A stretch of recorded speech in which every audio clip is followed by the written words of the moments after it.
March meeting of the World War Forum. I'm Steve Pettyjohn. I got promoted last meeting, I think, from co-conspirator to ringleader or something.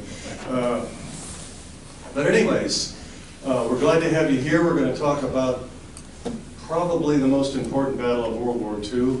It certainly lasted the longest. Winston Churchill said it was the most important.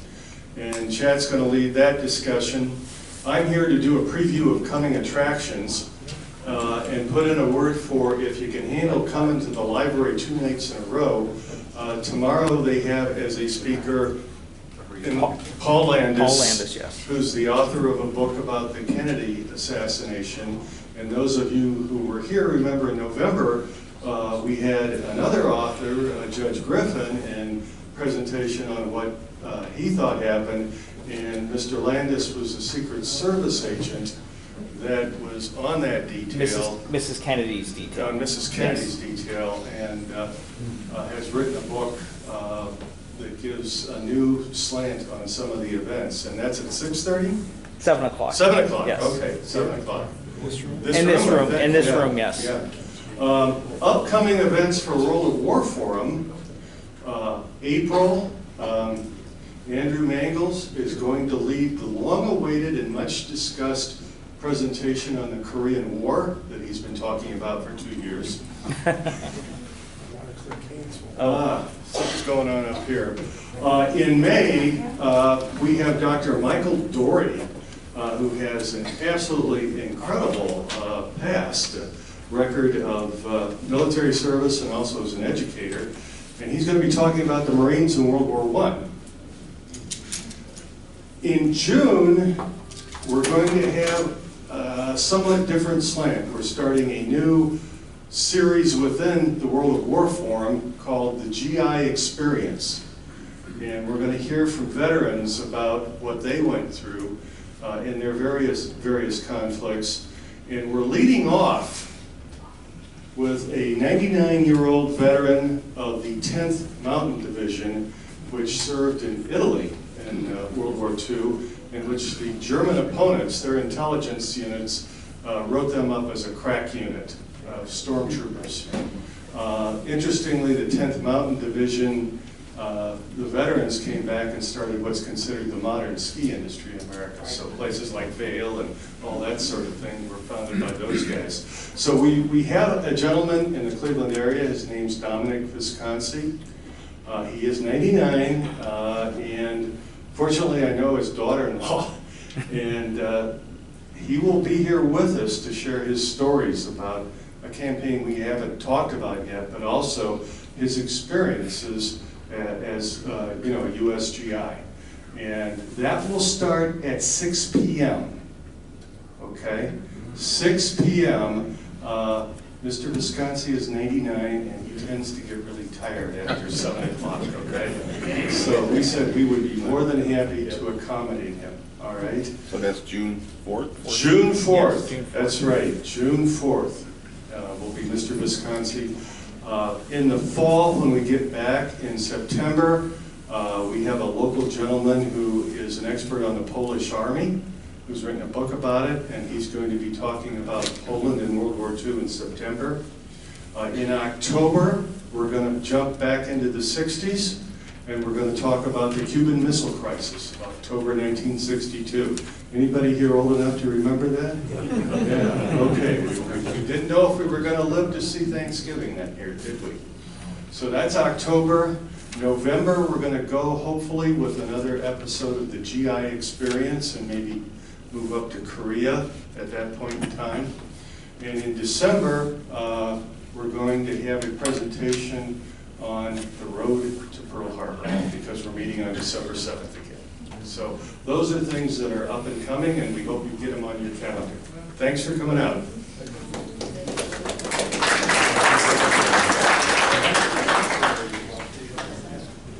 All right, thank you everybody for coming out tonight. My name is Chad Statler. I'm the local history librarian here at Westlake Porter. Just a bit of housekeeping on your chairs. There are surveys, and if you could fill those out at the end of the night, let us know how we're doing, and any ideas you might have for another presentation would be greatly appreciated. So all my life I've been studying World War II, and so I just hopefully I can impart some of my things I've learned or onto the rest of you. So tonight we're talking about the Battle of the Atlantic. It was the longest fought battle or campaign of the war. It started as soon as the Germans declared war on Britain and France and went up to the last day of the war. Churchill said, "The only thing that ever really frightened me during the war was the U-boat peril." This quote comes from his History of the Second World War, the second volume.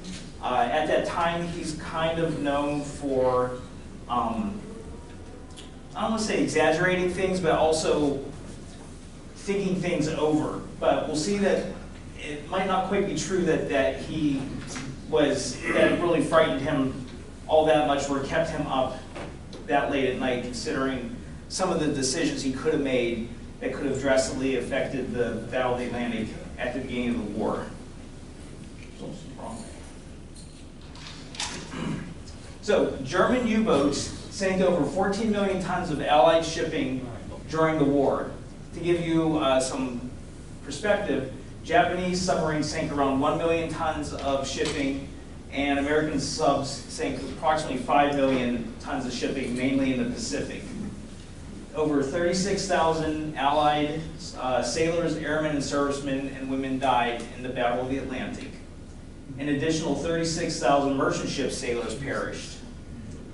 57% of the 1,171 U-boats that were deployed never returned back to their home bases.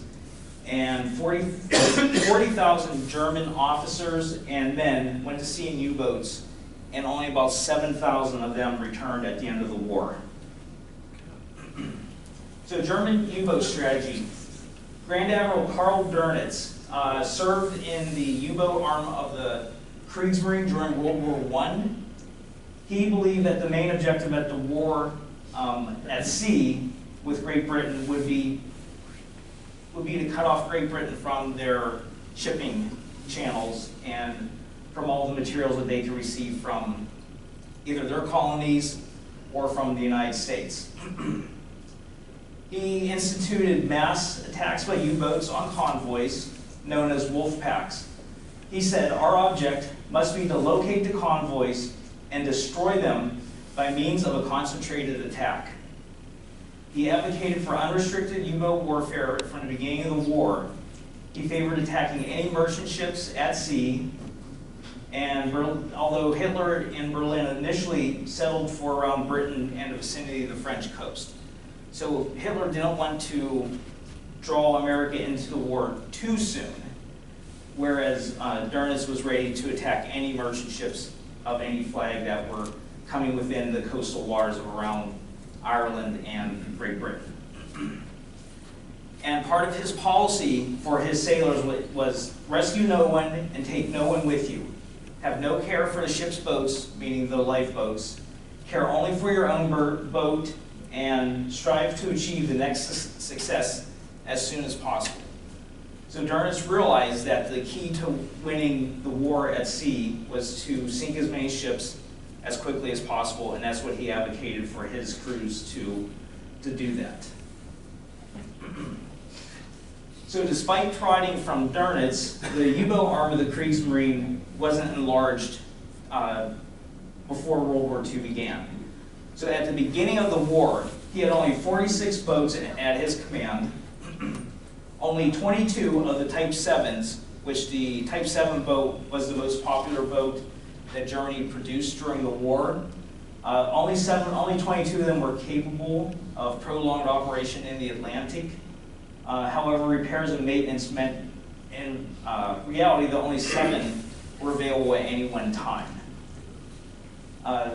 His thinking on the U-boats put him at odds with his boss, Admiral Eric Raeder, who favored expanding the surface fleet to hopefully contain the British. As I said before, Type 7 U-boats were the most common type during the war. Its design was based on the World War I type UB-3. Between 1933 and 1945, The Type 7 U-boat, including its various modifications, became the workhorse of the submarine fleet. There were 703 constructed and was the most popular type used in the Battle of the Atlantic. So just an idea of some of the statistics for the boat. There were 568 commissioned. Its speed on the surface was 17.7 knots, and submerged it could do 7.6 knots. Its range was roughly 9,800 miles and only 92 miles submerged. It was crewed with between 42 and 52 men, and torpedo tubes. It had four bow tubes and one stern tube, and carried 14 torpedoes when they first set out to sea. So just to give you a quick idea of what life on a U-boat was like. The living quarters were cramped and claustrophobic, and U-boats were crammed with food and torpedoes and any other supplies that they would need for their journey. So men worked in multiple shifts, requiring members to hot bunk, which meant that they would swap out the bunk as soon as somebody else got up. And each man was given a small footlocker for their own personal needs and items. There was little opportunity for men to bathe, shave, or change clothing. Crew members bathed using alcohol wipes, so you can imagine after a few days of this, things were probably getting pretty ripe in the boat. And the smell of diesel engines seeped throughout the entire boat. And the crew occupied an area roughly the size of a subway car. So imagine cramming 42 men in there.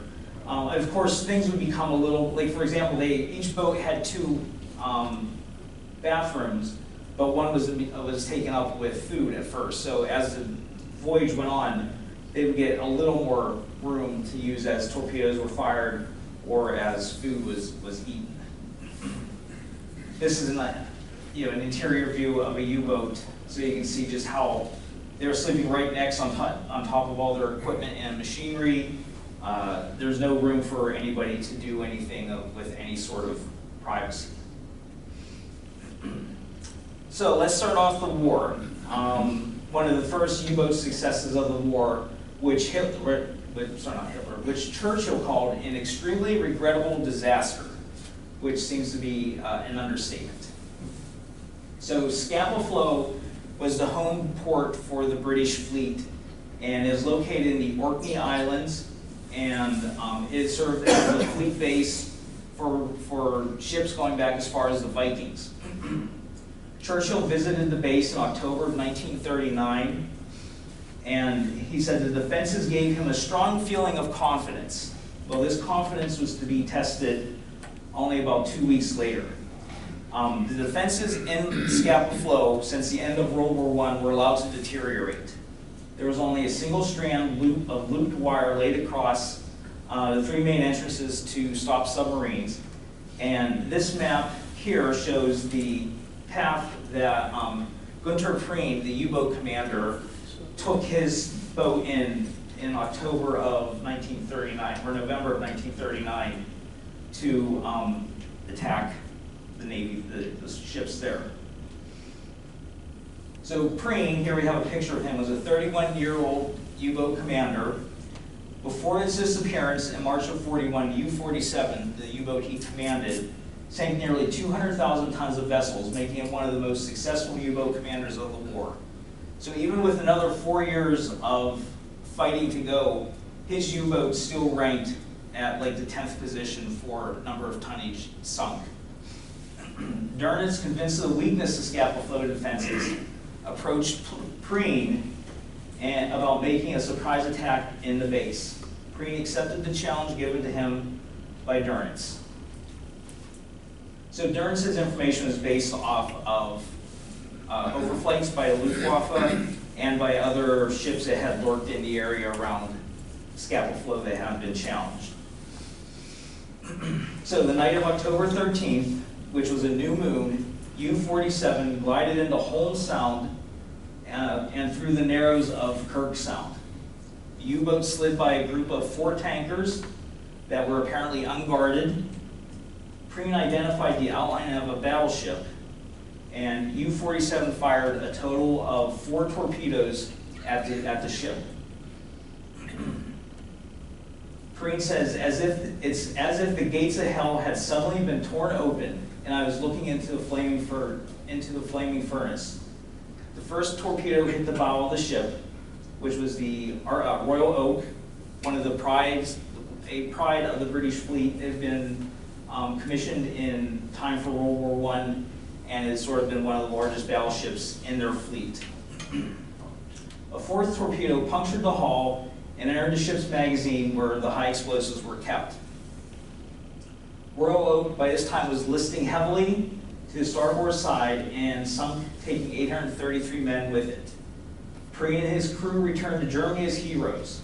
Perrine was awarded the Iron Cross in person by Hitler, and Churchill and others still viewed surface vessels as a bigger threat to shipping than they did the U-boats. So it seems kind of hard to believe that they would still be blind to that sort of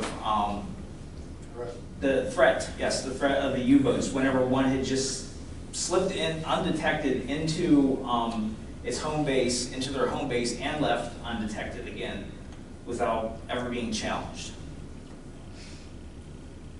Okay. So at the beginning of the war, only destroyers and corvettes were available for escort duty. Many of these were ill-equipped and leftovers from World War I. Convoys were massive affairs, typically arranged in 8 columns with 5 rows and covered approximately 12 to 15 square miles. Roughly 1,000 yards separated the column, and 4 to 600 yards separated each ship. And it could take up to 2 weeks for a convoy to cross the Atlantic. On any given day, there are 4 to 5 convoys traversing the Atlantic. And as you see, the initials like SC were for slow convoys, HX were for higher speed convoys. The HX convoys would typically leave every 4 to 5 days and would take roughly 13 to 14 days to cross the Atlantic. The SC convoys left every 6 to 8 days, I believe, and then took 2 weeks or longer to get across the Atlantic.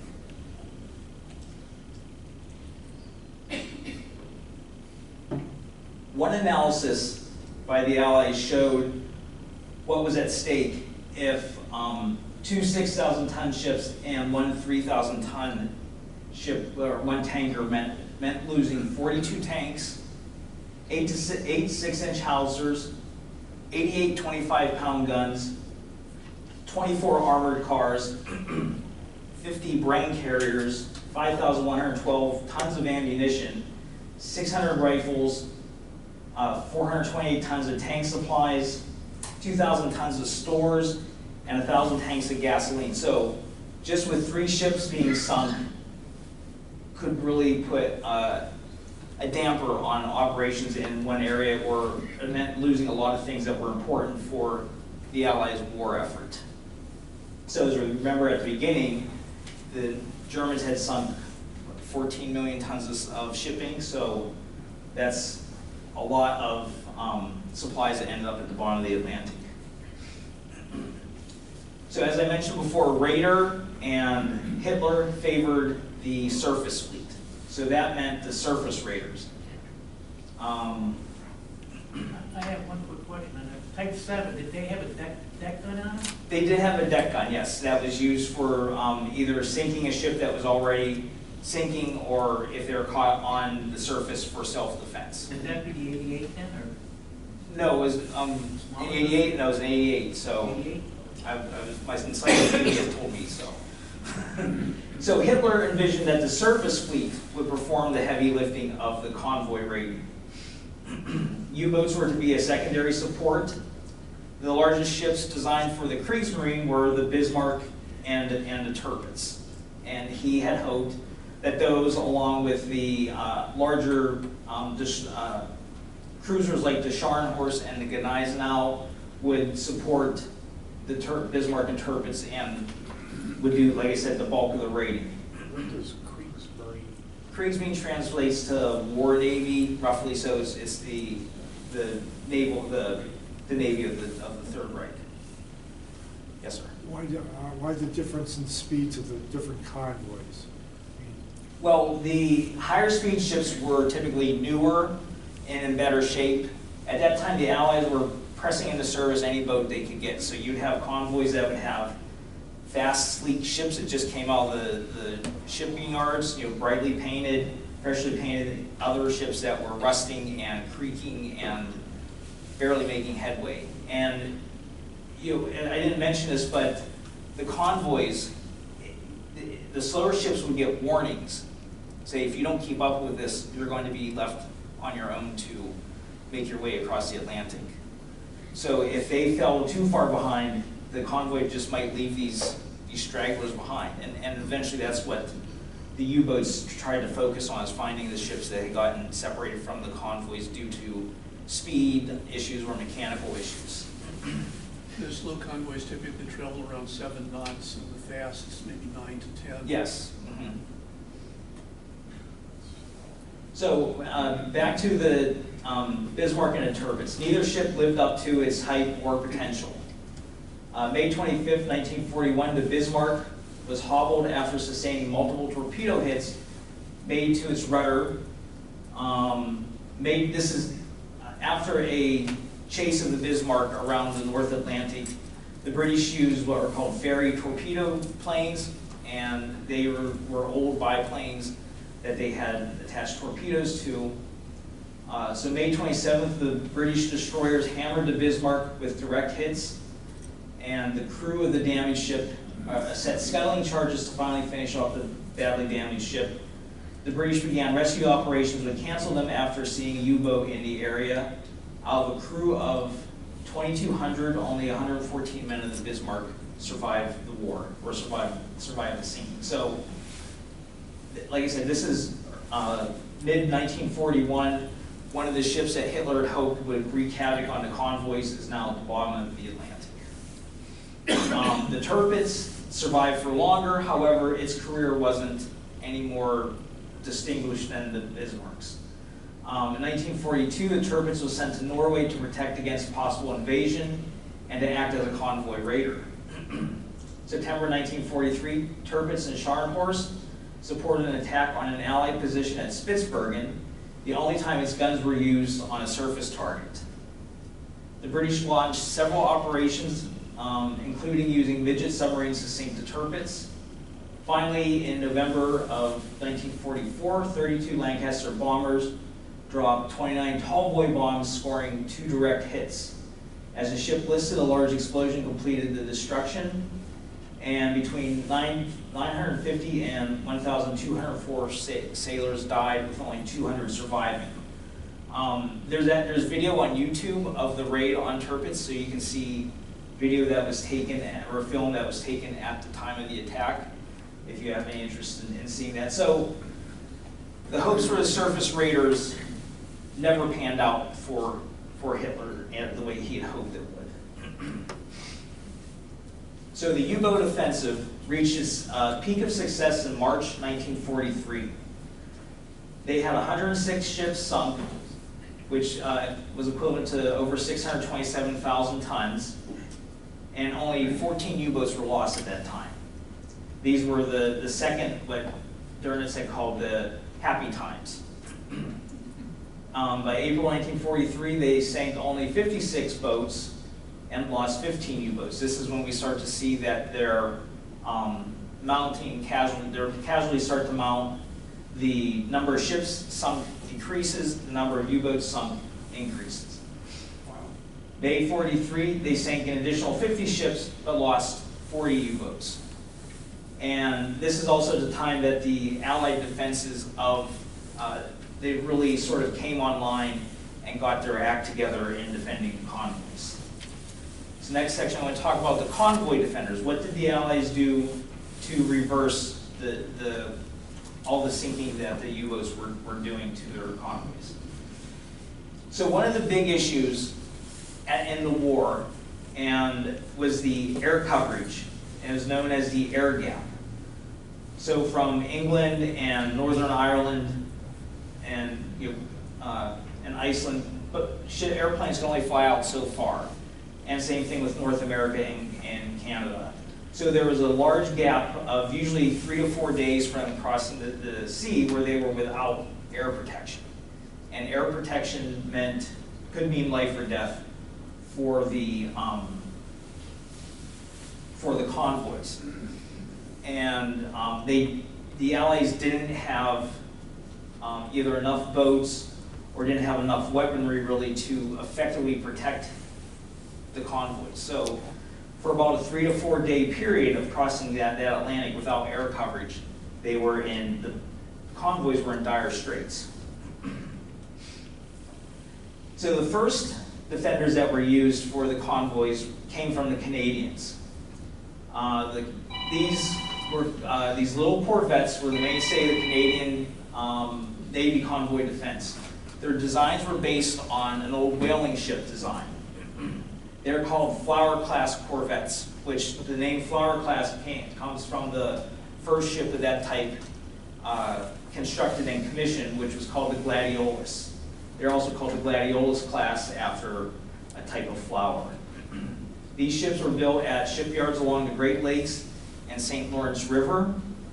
294 ships built by Canadian and British shipyards.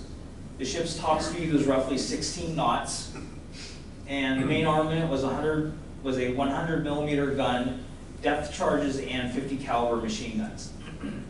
They were seaworthy but uncomfortable to sail in. It was said that these ships could roll in wet grass. So they would just bob along in the ocean and described as a cork. But they served as the first line of defense for the convoys in the earliest part of the war before other defenses could be brought online.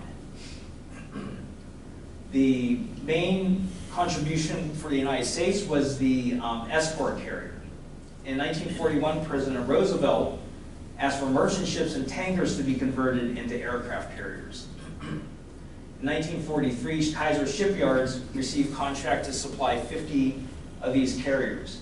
They were designed to escort convoys, hunt U-boats, and then eventually provide air support in the Pacific. So the typical carrier had 27 Wildcat fighters and TBF/M Avenger torpedo bombers. Their top speed is roughly 18 knots. And spring 1943, Admiral Lowe of the 10th Fleet's Chief of Staff recommended that each convoy had one escort carrier. Using signal intelligence, carriers began targeting German milk cow U-boats, which were large tanker submarines that were used to refuel subs in the middle of the Atlantic during their trip over to the east coast of the United States. And then the carriers were responsible for sinking approximately 35 U-boats. So having those carriers with their constant air coverage was a game changer in many ways for the Battle of the Atlantic. So the Avengers, it entered service in January of 1942. These were the planes that were on the carriers. They were equipped to either carry bombs, depth charges, or a torpedo, and Avengers would work in tandem with Grumman fighters to put U-boat anti-aircraft fire out of commission. They developed tactics where one could spot the U-boat and others would swoop in to attack. Different versions of the Avenger were equipped with radar to find surface ships, and sonobuoys were used to track submerged U-boats so they could drop the buoys into the water and then use the sonar to track subs and anything else that was in the area of interest. Flares and searchlights were added to help illuminate targets at night, and between 1943 and 1944, the Avengers sank an additional 33 U-boats. The VLR Liberator, which stands for Very Long Range. This was the type of plane that the Royal Navy had asked for from the beginning of the war, but Churchill had refused to release Liberators from the RAF to help with the convoys. So that's why the air gap remained open for as long as it did. So once they started getting more of these Liberators, which were basically bombers that were stripped of all armament, all armor, and added fuel tanks to extend their range. So they helped to close the air gap in the Atlantic. And initially, the RAF had hoarded these planes because they refused to release any to the Royal Navy due to the bombing demands for the air campaign over Germany. And VLR planes were stripped of armor and weapons, as I mentioned. They also had, as in the picture on the left shows, they had searchlights incorporated into their equipment so that they could sort of home in on the U-boats and sort of keep them pinned there with their lights while the Avengers and Wildcats attacked with their machine guns. Yes, sir. It wasn't just the British that, the RAF that hoarded them, the U.S. Army Air Force also hoarded them. Mm-hmm. And eventually they were able to get some into the Navy. Right. From both sides, the bomber mafia.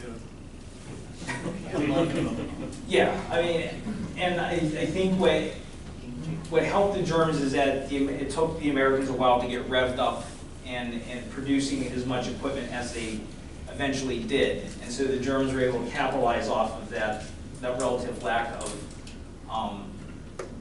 a large Navy, large Air Force, and just lacking the equipment. Sir. Yes.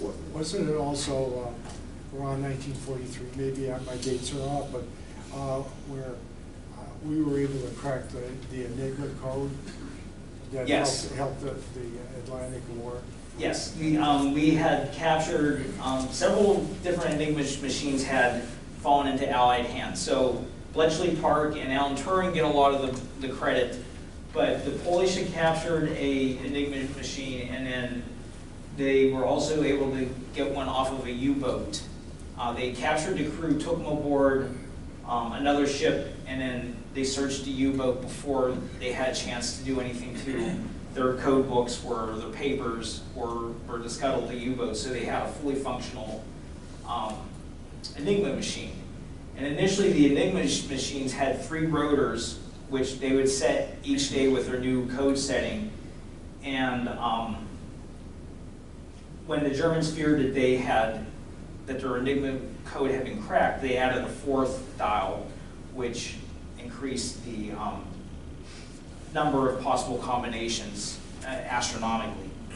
And if you've never seen an Enigma machine work, what would happen is you would enter your code in plain text, and a light would light up with another letter, and you would write that down. That would be your code that you would transmit. So like maybe an A would come out as an M, then you type a B, and that would become an N.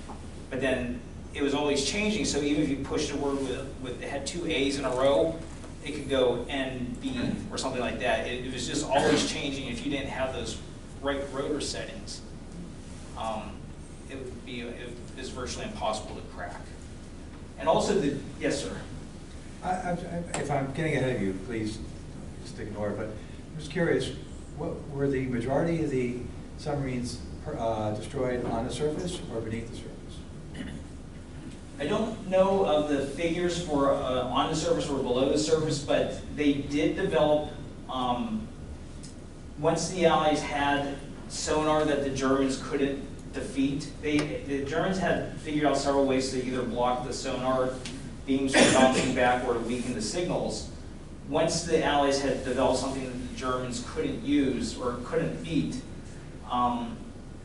it became much deadlier for submerged subs. Plus, the Allies had,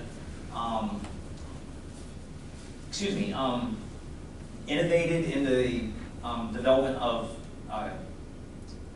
depth charges. So they created a depth charge that had increased the concussive force by about 1/4, and they also had developed what was called the hedgehog depth charges, so they could shoot them off the front of the boat and off the back and sides rather than just the back.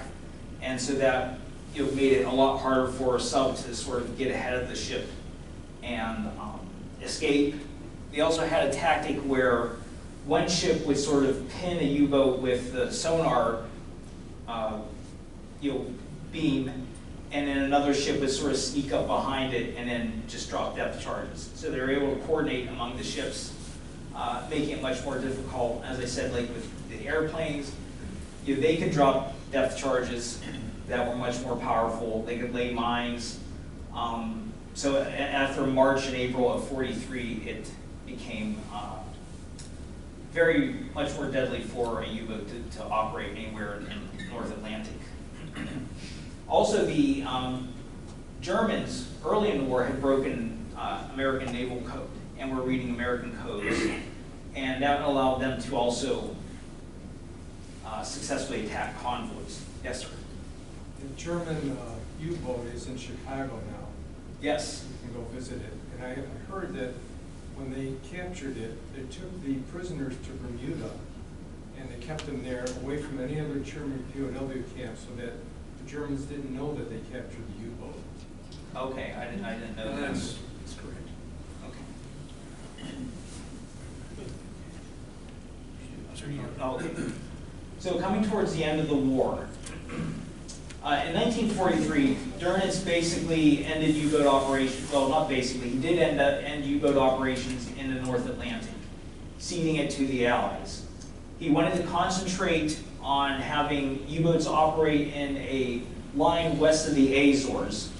So the Azores are right here. So basically, here out.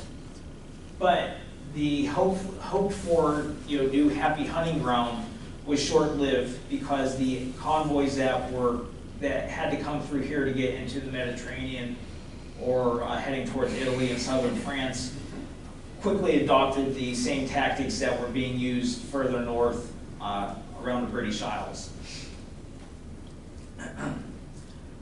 With the Allied countermeasures, the U-boats could never repeat their successes from the earliest parts of the war.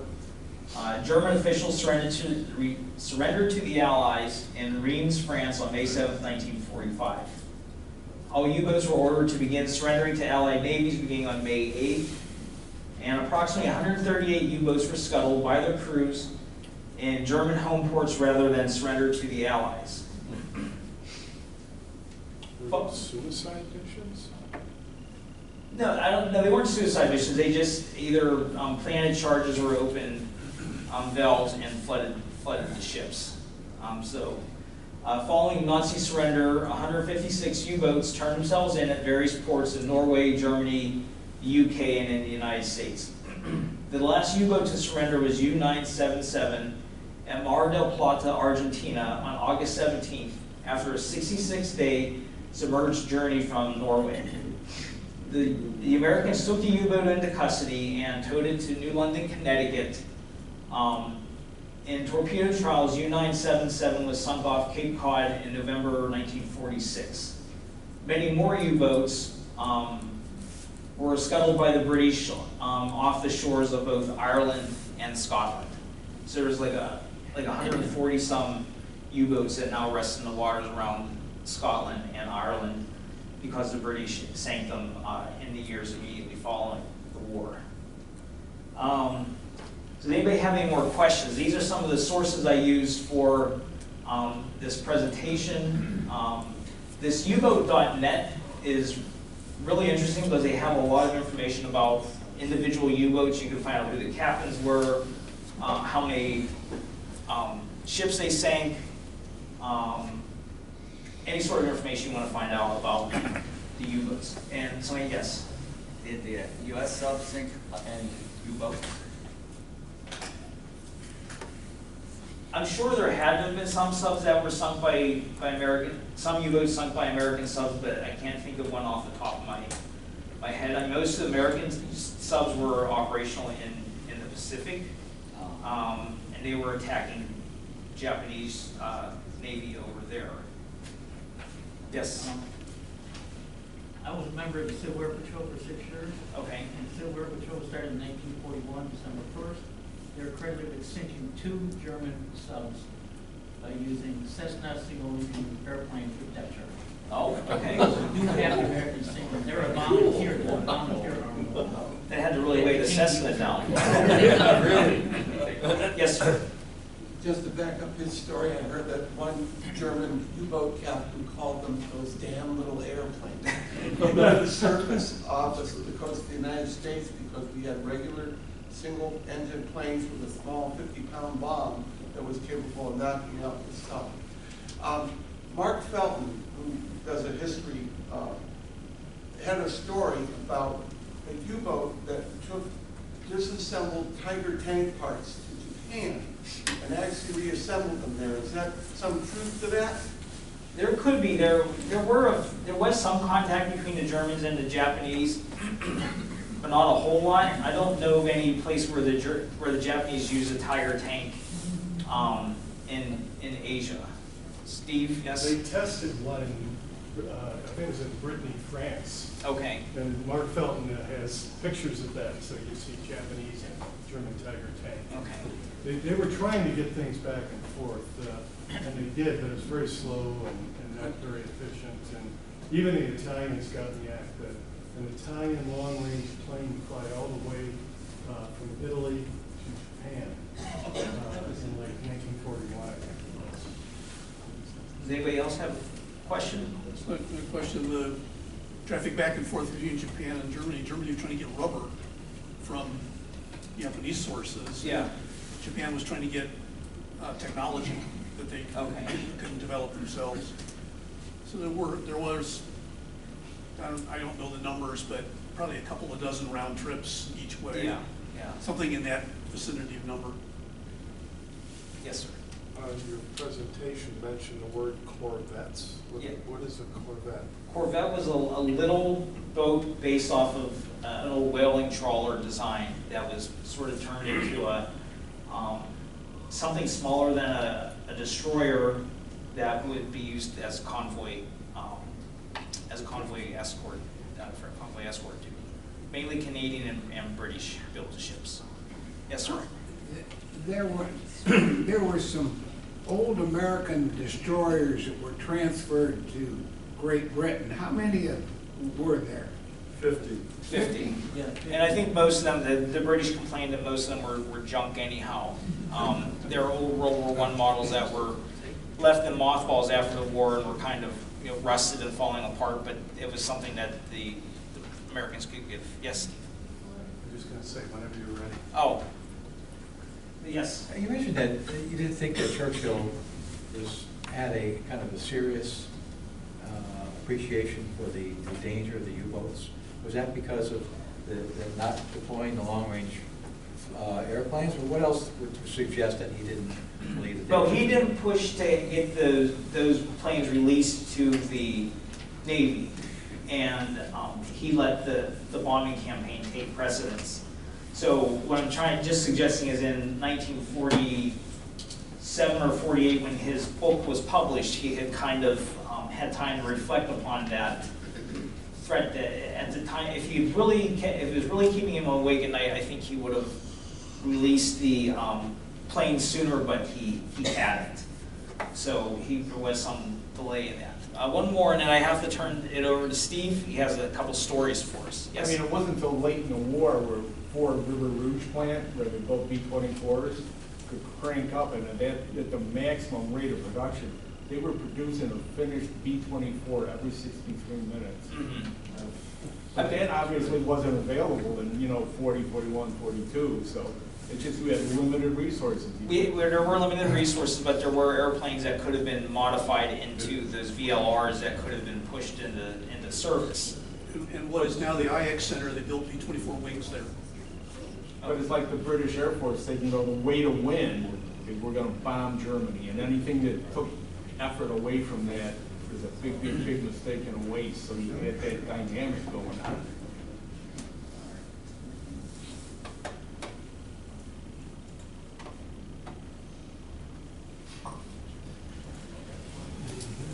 All right, so now I'm going to turn it over to Steve, and he has some stories about his father in the U.S. Coast Guard during the war. Okay. Is this thing ready to go? Yeah. Okay, great. Let's see. Oh, let me turn it. Yeah, I haven't mastered this technology yet. How many people here saw the movie Greyhound? Okay, great. If you haven't seen it, see it. It's Tom Hanks, who always does a wonderful job, and it is a great testament to the Allied sailors who fought the Battle of the Atlantic. And it's pretty accurate. except it happens 1 year earlier than what we could have done, all right? And I wanted to talk tonight for a couple, how many people knew somebody that was in the Battle of the Atlantic? Okay, what'd they do? My father was on a destroyer. Okay, your dad was on a destroyer? I met a British bombardier from a PBY, and he was the bombardier that sank the last U-boat sunk in the war. Terrific. He lived in Lakewood. Hopefully a good story, right? My father also claims that they sunk a U-boat too. They probably did, yeah. The Battle of the Atlantic, let's just be upfront about this, was won by the Royal Navy. It was the last great victory for them. And the second most important part of that was the Canadian Navy. And most of those guys were out there in those corvettes that Chad talked about, and I'm going to get into that in a minute. But at a really critical, important time for the Allies, when we were in danger of watching the British starve, a handful of ships and probably less than 1,500 men made all the difference in the Battle of the Atlantic, and that was the U.S. Coast Guard. It's not widely advertised, okay? I'm going to talk about one ship in particular, United States Coast Guard cutter Ingham, which is now a Coast Guard museum ship in Key West, Florida. So if you're ever down there and you need something to do on an afternoon, take a look. It was in Charleston, South Carolina for over 2 decades. I was able to visit it, and unfortunately all the pictures I took are still in a box somewhere, having moved a couple of years ago. We're still unpacking. That's what it looks like today. This was the Ingham in 1936, fresh off the docks, the pride of the Coast Guard fleet, a blue cutter ship, they called it, a blue water cutter, designed to do a number of things. We'll talk about the mission in a second. And as you can see, it's got a seaplane back there, fully equipped. 7 of them were built, and they were called either the Treasury class or the Hamilton class. The Coast Guard worked for the Treasury in peacetime up until a few years ago, so they named their ships after secretaries of the Treasury, and then they would report to the Navy Department in time of war. So 7 of them were built in the mid-30s. 6 of them served in the North Atlantic. 1 was in the Pacific, that's the Tawny or Tanny. It's the only surviving ship from Pearl Harbor. It was in Pearl Harbor on December 7th. It's a lot easier to visit if you live in Cleveland. It's in Baltimore, in the Inner Harbor, and it's a museum ship there. The mission of these ships was pretty interesting. If you saw the Titanic movie, who saw that? Yeah, okay. After that, they formed something called the International Ice Patrol. And for the U.S., which was a signatory to it, the Coast Guard was dedicated to sending ships out into the North Atlantic and look for icebergs. Okay, so that was mission number 1 of these ships. Second was search and rescue duties, also in the North Atlantic. Anti-smuggling. Would you believe we had a drug problem in the 1930s? It replaced the rum running problem we had in the 1920s, okay? And then last but not least, to serve as convoy escorts and U-boat killers in the event of war. Dimensions and whatever, and we've got a destroyer guy here, and you talked about corvettes. These ships were built to survive in the North Atlantic in the worst kind of weather. They were, as you can see, a little bit longer than a football field, okay? And destroyers were about that length too, most of them, okay? But where they were different is take a look at the width, okay? Now, I'm gonna tell you, a typical destroyer's width or beam would be from this piano to that wall, okay? Ingham's would be from that wall to that wall. Okay, so we've got a lot more stable platform to operate from, which is really good when you're in the North Atlantic. I have seen all kinds of numbers on what the ship weighed. I'm going with the one that was on their website, which had it at 2,700 tons. I've seen as low as 2,200 tons. Your dad's destroyer was somewhere between 1,500 and 1,700 tons. Okay? Top speed of 21 knots versus your dad's destroyer could do 36, but they weren't going to do that in the North Atlantic in a storm, I'll tell you that right now, okay? And so Ingham was probably faster in a storm, because otherwise the destroyers would just shake themselves to pieces. Carried a crew of 223, and most importantly, look at that range number. They could fill this puppy up, and it could stay at sea for a long time, okay? You compare that to the corvettes, of which I think there were more than 300 that the British and Canadians built, but the corvettes were under 1,000 tons. And they were under 200 feet in length, but they put 100 guys into them. And as Chad said, they were just kind of like corks going up and down and everything. But they put a gun on them, and they put anti-submarine equipment. In fact, one of the greatest displays of anti-submarine warfare was done by a Free French corvette during the winter of 1943.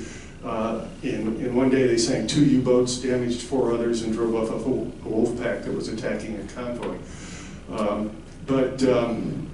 Weapons, they either had 2 or 3 5-inch guns at either time, sometime or another during the Battle of the Atlantic.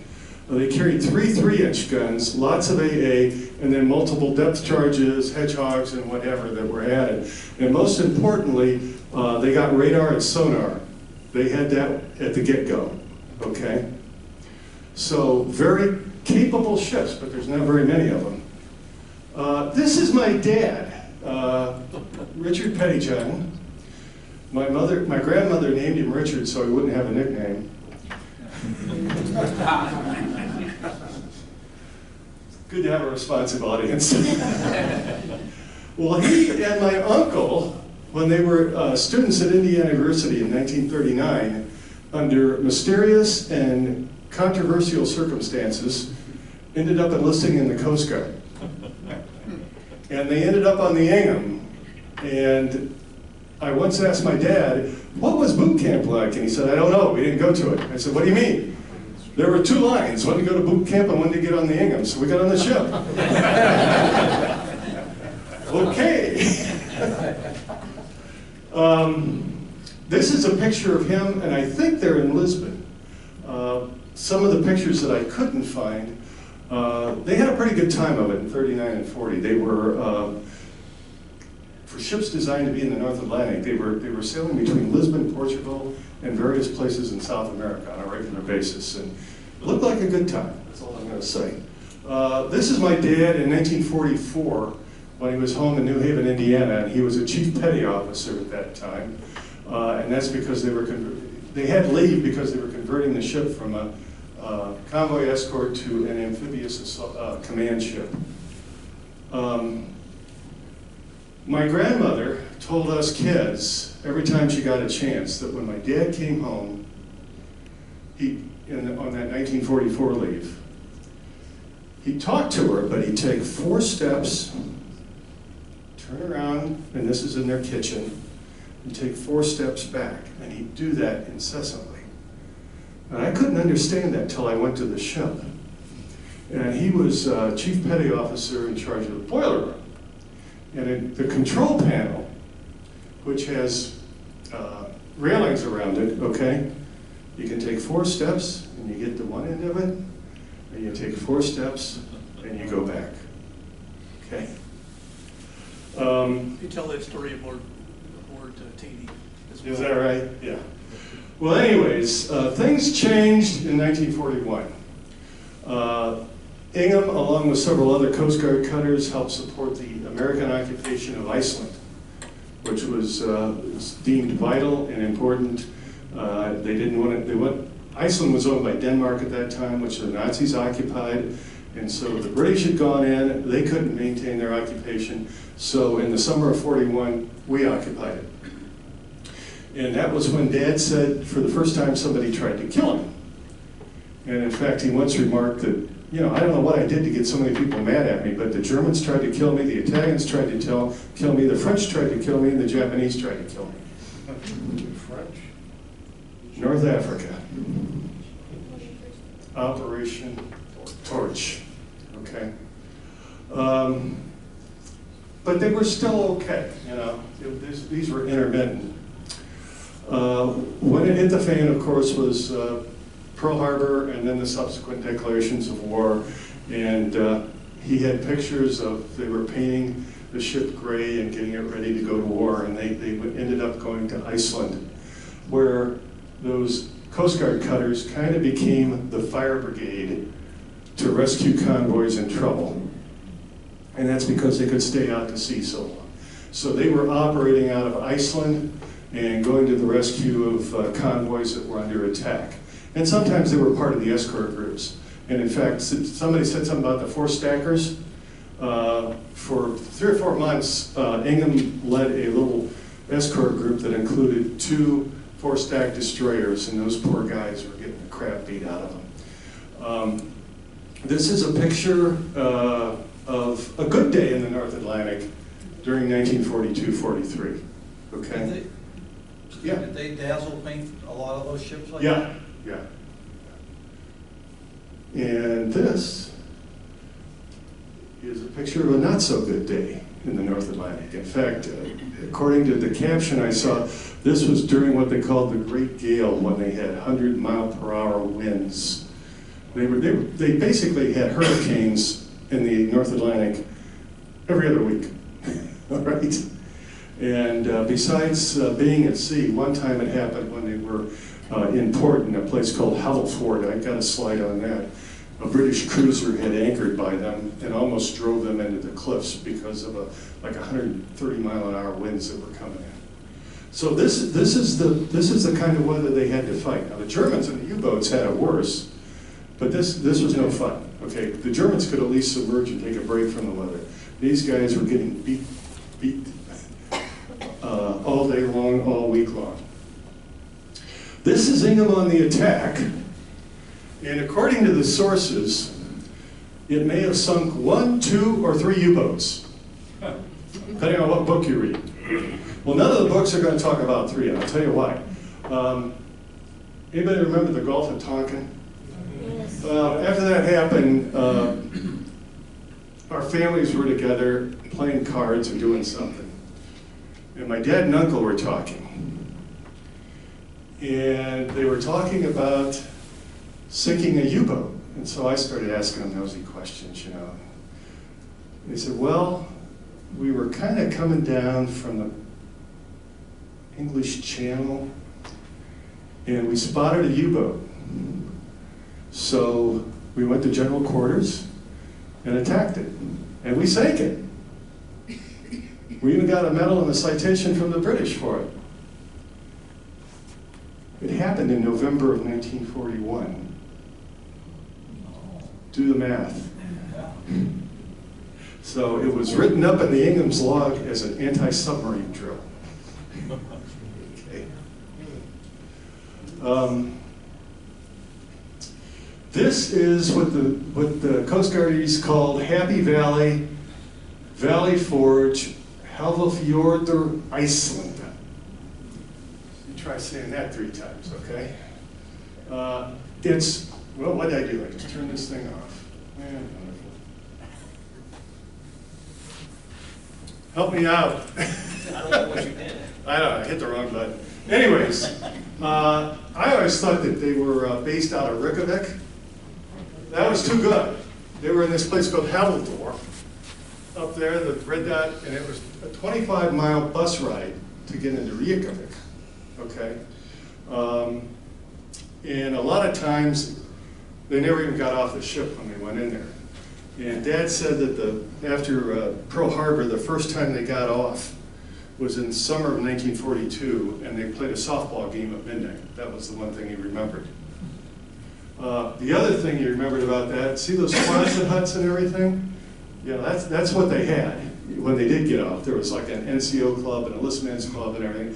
But he had this habit. My dad was kind of a cheapskate, but whenever he saw a Salvation kettle, you know, around Christmas time, he put money in it. And I asked him why. And he said, well, they were there. I said, what do you mean? He said, there was a Salvation Army unit that was there when, and they couldn't pull in a dock. They had to go in a launch or something. But they were there when we got off that thing, and we were cold and hungry, and they had coffee and donuts for us. We had to go to Reykjavik, that's where the Red Cross was, and then they charged us. So let's see. This is what the harbor looks like, and as I said, there was one hurricane where they almost got, a cruiser almost knocked them up into the cliffs. And let's see here. Okay, well, we're going backwards. What did I do wrong? That's good. All right. Okay, so they probably sank 3 subs. They would have gotten more, but in that great gale, their sonar was knocked out. It took 6 weeks before they could fix it, and in that time, they still had to go out on convoy patrol and escort and do what they had. Okay. As I said, Dad got to go home in '44 because they converted these things into amphibious assault command ships. And he later went to the Philippines. They were involved in recapturing Corregidor, went to Okinawa, and then in spring of '45, they said you could go home, so he did. Okay. But their guns were all open, they weren't in turrets? That's right, they were not in turrets. And one of the things was that it's a 5-inch gun in the front. They didn't man that unless they went to general quarters.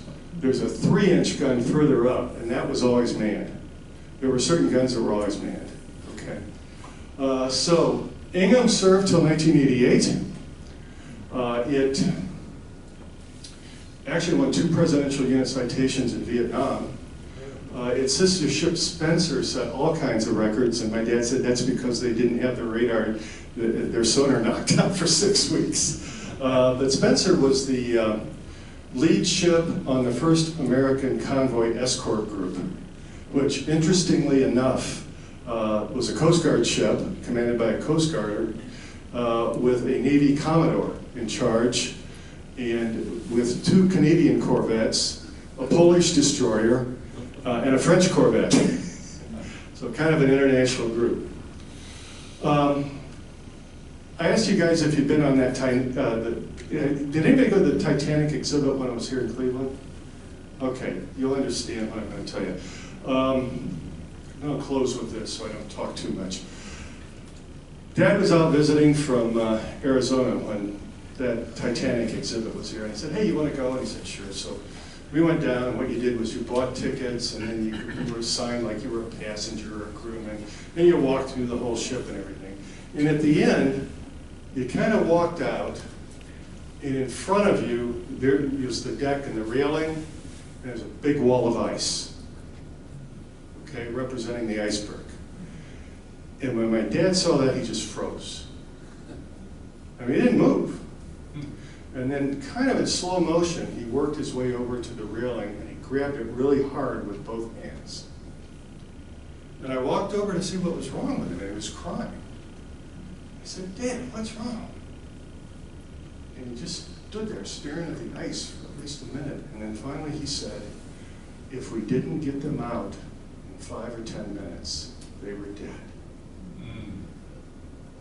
And then he said, looked at me and he said, let's go out. So that's the kind of war it was. And that's the kind of war that hundreds of thousands of the Allied sailors, had to go through. Freezing, wet, hungry, and knowing if they went in the water, they were probably going to die. So, thank you.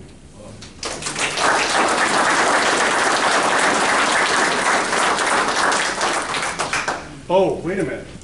We have a news flash. We do? Yes, I have been informed from a usually reliable source. Yeah, I am.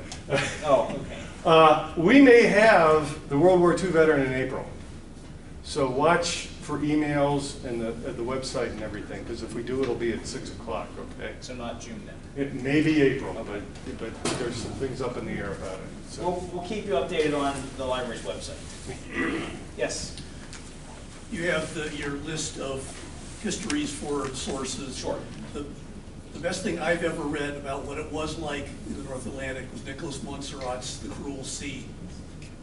I highly recommend it. Okay. Two things I read recently, I reread, was Bitter Winter and Bloody Water, that are both focused especially on the convoy battles in 42, 43. And there was another book called Tin Cans that actually talked about Ingham maybe sinking a sub in, with one depth charge. But they didn't, if you've seen Greyhound, you can see what they were working with, and they really couldn't confirm sometimes when they